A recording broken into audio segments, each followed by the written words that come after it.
Those people were frantically running down the street trying to get away from this area as they heard gunshots. What happened from there is tonight's LEX 18 Big Story at 6.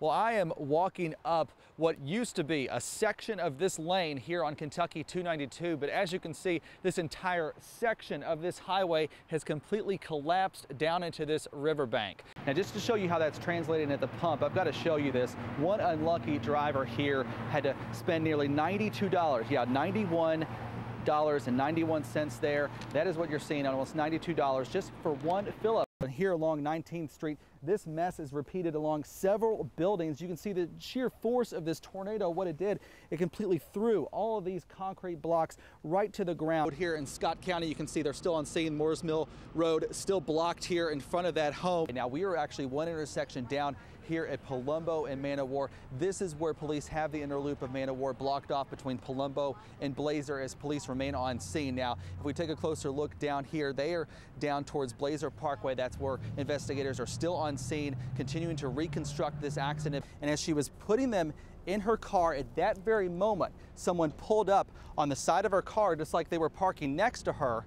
And that's when they opened her side door, took her purse out, and drove off before she could do anything about it. There is a sea of blue here in Houston. Cats fans are ready for the Wildcats to begin Final Four play. Breaking news out of Clark County. It's happening at a home on Westside Drive. Now police are answering a report of shots being fired. Jeff Allen joins us live from the scene with what he's uncovered. Yeah, this all happened just before 9 o'clock this morning here on Westside Drive in Winchester at this duplex here behind me, where we're told someone fired a shot into a home and then drove away. Now, the woman who lives here says her roommate was sleeping on the couch, her baby girl also asleep in that home when this bullet went through a front window and through several walls of that home. Now, luckily, that mother and child were not hurt in this. In fact, it was not until her roommate came home and noticed holes through 3 walls. That's when she woke that mother up. She said her and her 4-month-old baby had somehow slept through the entire thing. Now, the other woman living here that was not home when this all happened says she's so thankful she was not home and that her 2 kids were at school. The fact that you guys weren't here, I mean, definitely. I would have been in my room cleaning the carpet if I hadn't left to go get my solution. So, I don't know, it's scary. And just for her, what she's saying. Now, someone reported seeing an older model brown Ford Escort leaving this scene. They believe that was the shooter. They had first thought that he may be heading towards Louisville, but they are not sure where they are. Several police departments are now looking for that older model brown Ford Escort. If you happen to see it, call police. Now, police do say that they have an idea of who this gunman was, but they are not releasing his name right now. I immediately recognized them as gunshots. Saw a state trooper with his gun drawn and a man being on the ground at gunpoint. Neighbors say this is the intruder walking down the street about 7:30 this morning. The video is shot from a surveillance system at the house next door. That homeowner does not want to be identified, but tells LEX 18 when the thief broke into his neighbor's home about an hour later, his system alerted him, and he went next door to confront the intruder. We've got our neighborhood crime watch. We take it seriously. When the neighbor confronted the intruder, he says the man came after him with some screwdrivers. That's when he shot him in the arm, leg, and hip. The would-be thief then jumped out a window in an attempt to get away, but police were already on scene. I think it's awesome because guess what? If they had gotten away with it, they would have been back. Well, people living here on Hager Drive say they have been battling a drug problem here for a while, and they say what happened here this morning is a sign that they are not backing down. We're going to fight for our homes. We're not going to let, criminals come in and take over our neighborhood. Maybe they'll think twice before they even try it the next time. When police say 47-year-old Stanley Neese began a 45-minute rampage through this Mount Carmel trailer park, Cheyenne Strong was right in the middle of it. Because Stanley said if I didn't open the door, then he was going to shoot us. So I opened the door. I told him not to shoot me. He said, I'm not going to shoot you. But Strong says Neese went on to shoot and kill her mother, grandmother, and 3 others. It's something the 11-year-old says still doesn't seem real. I still don't believe that they're dead. I think they're still alive. That's what my mind hasn't came to the thought that they're dead yet. Timothy Martin says Neese, wearing pajamas and a pocket full of ammunition, made him watch as he then shot 2 of his cousins in cold blood. He told me to walk up through the highway with him and never did.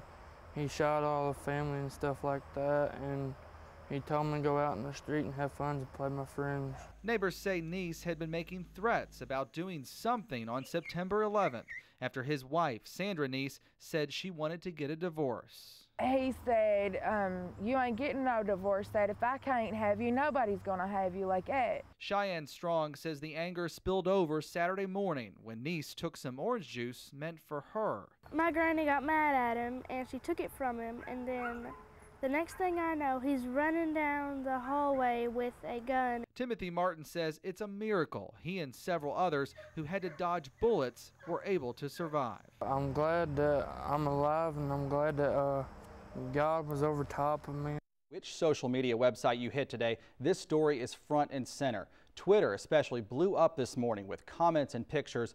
First, let's check out this video. It was a video an LAX 18 viewer posted on YouTube today showing the scene, the crazy scene outside Tally Ho on UK's campus overnight as police were handling the scene and calling for backup. And I can tell you, I was in our newsroom when these first calls started to come out, and you could hear in the voices of these first responders just how frantic they were as they were rushing to head to the scene to respond to these fights. Now let's also take a look at some twit pics people are posting on Twitter today. The first shows the mess left behind at the lofts at Victorian Square after the disturbance there.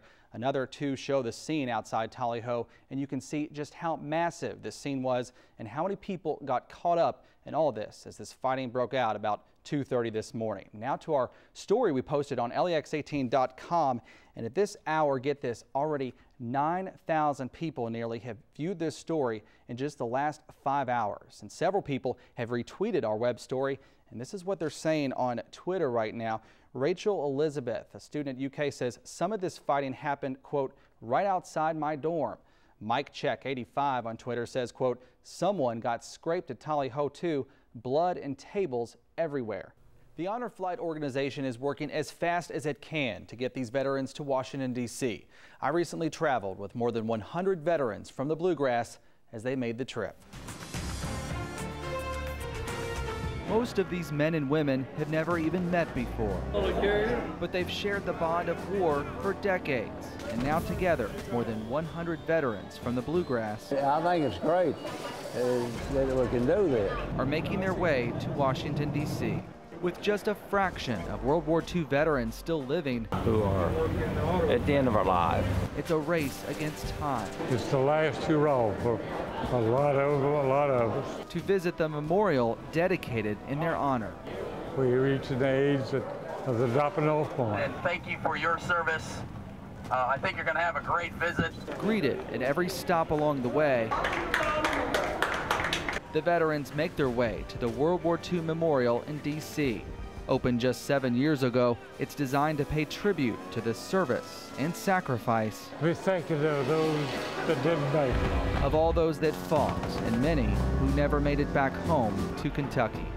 Think about it, a lot of them ought to be here, can't be here. James Toomey, known as Tiptoe, made the trip here with help from another veteran from Harrodsburg, Jeff McChrystal.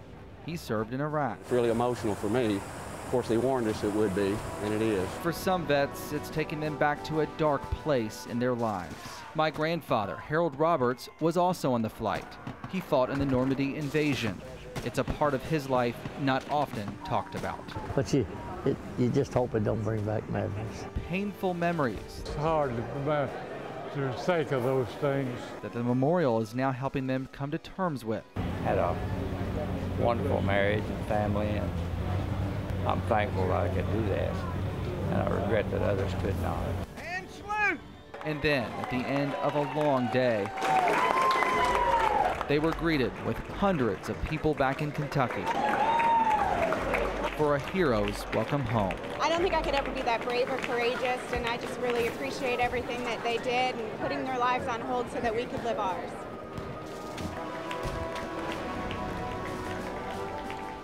Pastor Stacy Stepp says he had just been pastor for a week at Golden Era Free Will Baptist Church when some of the congregation proposed the idea of a ban on interracial marriage. Longtime church member Stella Harville says it was right after she became engaged to her boyfriend, who is black. Before I make a decision on anything, I like to go strictly by what the Bible says. But he says despite the Bible finding nothing wrong with interracial marriage, he was not able to stop the 9-6 vote within his church to ban it. I tried every way possible that I could to resolve this matter before it got to where it did. Well, the organization that oversees Golden Era Free Will Baptist already decided on Saturday that this ban is null and void simply because it violates state and federal equality laws.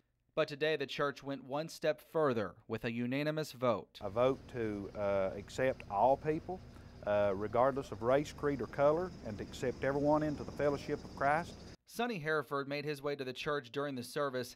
He traveled about 8 hours through the night, all the way from Alexandria, Virginia. And I just kind of wanted to see more about what this was all about. I wanted to see it for myself. Hereford is in an interracial marriage and was the first child to be integrated into his Alabama school in the 60s. Just finding it incredible that such an action could be taken in 2011. But he says the image of racism that much of the country is painting for the church is not what he experienced as he joined them for their service. Almost all of them had tears. I had tears, you know, so it was quite an emotional experience. Just an outpouring of love is what I saw in there. We'll do no more than grow from it. It's made me stronger. It's opened my eyes up of what I need to do the next time I'm faced with an issue. I've grown up always feeling like there was a piece of me missing. Debbie Childers was adopted and began looking for her biological mother about 3 years ago. She knew her name, but her search was going nowhere. Her mother died years ago, but what she didn't know is that since her death, one of her mother's other children had been looking for the sister he never knew. Terry Cole had posted his search on an adoption website back in 1999. I don't know why, but Friday on my lunch hour at work, I was just messing around on my computer and decided to Google her name one more time. Debbie lives in Indiana, her brother in Tennessee. Today, both drove to Lexington. Yep, that's her. And met each other for the very first time. You must be Terry. Yeah, you got to be Deb. Yep. It's amazing. You look a lot like Mom. Oh my. And they don't think it was chance that got them together. Mommy knew best. And I really believe Mommy guided us both. And her birthday was yesterday, so she wanted us. That was the first time we talked, was yesterday. Yeah. They have a lot to catch up on. I'll be 60 this year, so I got 60 years worth of stuff to tell you. But they know one thing is for sure. They don't plan on losing any more time. We've got each other now, and we got a little bit of life's road to travel together. Yep. Covering the news in Lexington, Jeff Allen, LEX 18 News. There are people out there who have spent their whole lives looking for this. James Scott is one of them. Well, I've been at it for a good many years, and I'm not giving up now. I think we're close, real close. Legend has it an Englishman, Jonathan Swift, abandoned a treasure in the bluegrass. In a journal left behind, Swift says he came to Kentucky before Daniel Boone on mining expeditions and stumbled on silver in a cave. For the next 9 years, Swift supposedly returned over and over to the site, carrying out silver bars and minted coins. But after Indian attacks, a mutiny by his crew, and blindness, Swift was unable to locate a large part of his treasure hidden in various locations. I found several things that led me to believe it's in the area. Scott lives near Prestonsburg in Floyd County. This is video of him on his many treasure hunts over the years. He believes he's hot on the trail. Swift always told of a standing rock used as a marker. So this, apparently, I believe this is the rock right here. They used that as a marker, the location, for his mines and the money. Scott pulled the rock from its original location years ago. I was tickled death to find it. But if you ask him exactly where it was... No, I don't want it just go, just give it away, let, give the location up. No, not me, we're still looking on this. Many believe this silver is locked away somewhere near Natural Bridge. Well, legend has it that one of Swift's silver mines was located right here on the site where the Wolfe County Courthouse stands today. Casey Crum has traced parts of the legend to the Ashland area. And you start researching, it kind of grabs a hold of you. At just 29, Crum has already spent years tracking down clues. But like most who search, it's more about the mystery than the money. I don't expect to walk out in the woods and stumble upon, you know, a big hoard of silver. If he's any there, you know, we'll get it. But that's not what it's all about. It's the legend itself to prove it. But for now, I kind of hope that it will never be found, just so people can keep looking for it. those who search will have to revel in the hunt for what may lie beneath.